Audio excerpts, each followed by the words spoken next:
Hello and welcome to Kanban video series together with Be Agile Academy. In the last video, we discussed what is Kanban, and today Arod will talk about how to create a Kanban board. Over to Arod.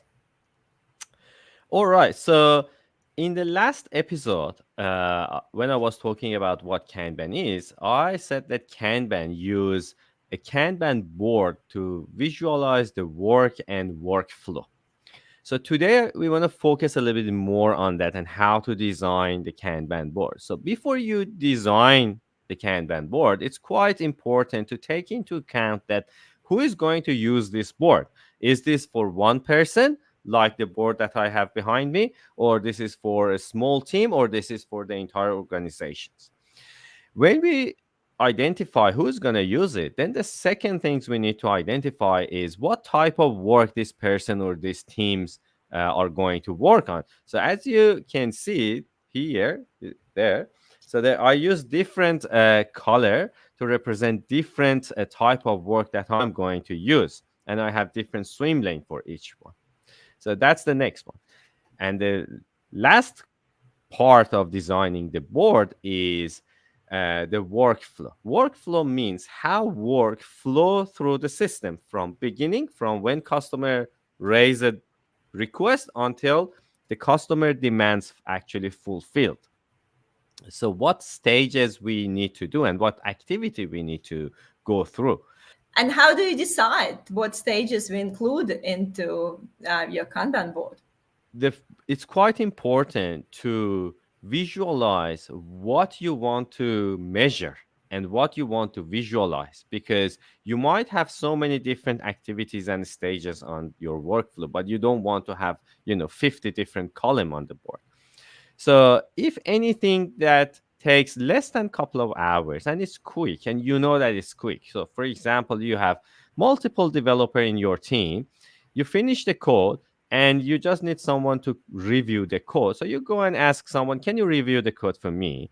And that person review and you respond to their feedback within a couple of hours. Then you probably don't need to visualize the code review on your board.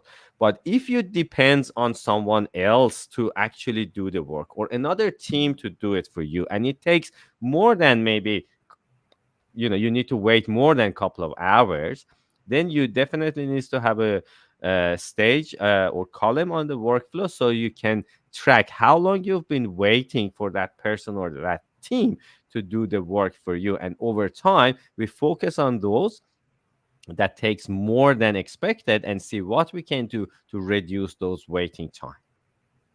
And is there the most common stages of the workflow that companies usually use? Mm, that's another very, very common question. So there is no one standardized workflow or one universal workflow. Different team and different organization depends on how they work and what they want to visualize and what they want to measure. Um, they have different stages on the workflow.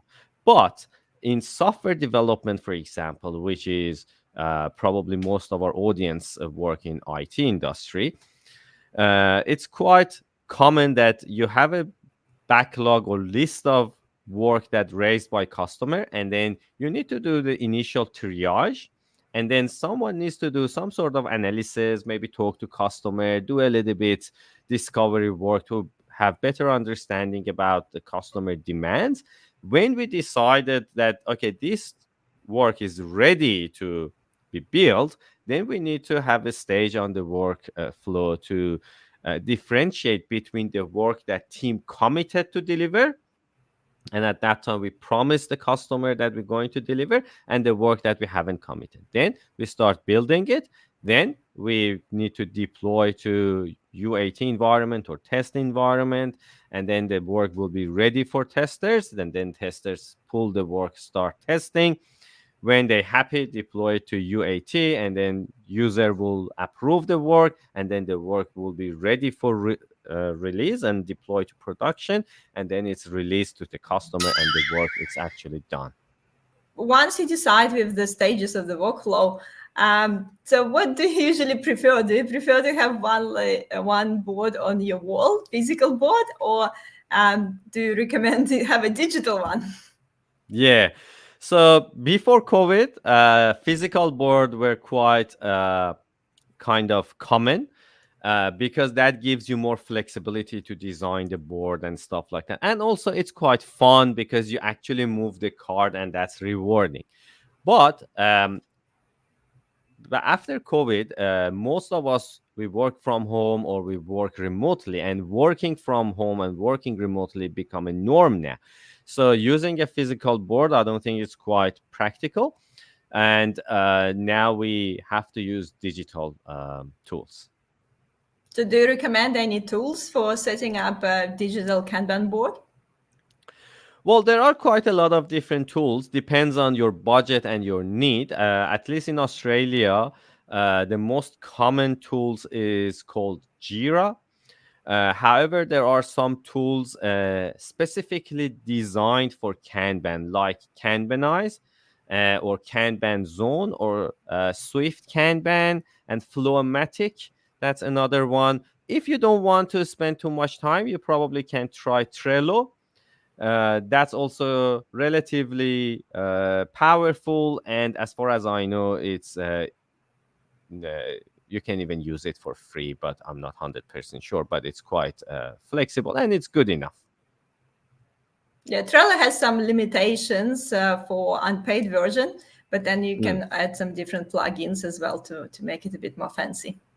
yeah, So basically, the Kanban board is quite customized and will really depend on your team goals and the workflow. absolutely. So we should be able to design it to represent what's happening in our team, basically. So by looking at the board, we need to understand how this team is working. That's why Kanban board called information radiator, because it radiates a lot of information very quickly to us. Makes sense. Thank you, Arod. And I guess everyone now has a bit of a better understanding how to create a Kanban board. And if you like to explore more about the Kanban, please use the link below to check some upcoming events in the Be Agile Academy. Thank you, everyone. And we look forward to seeing you in the next video.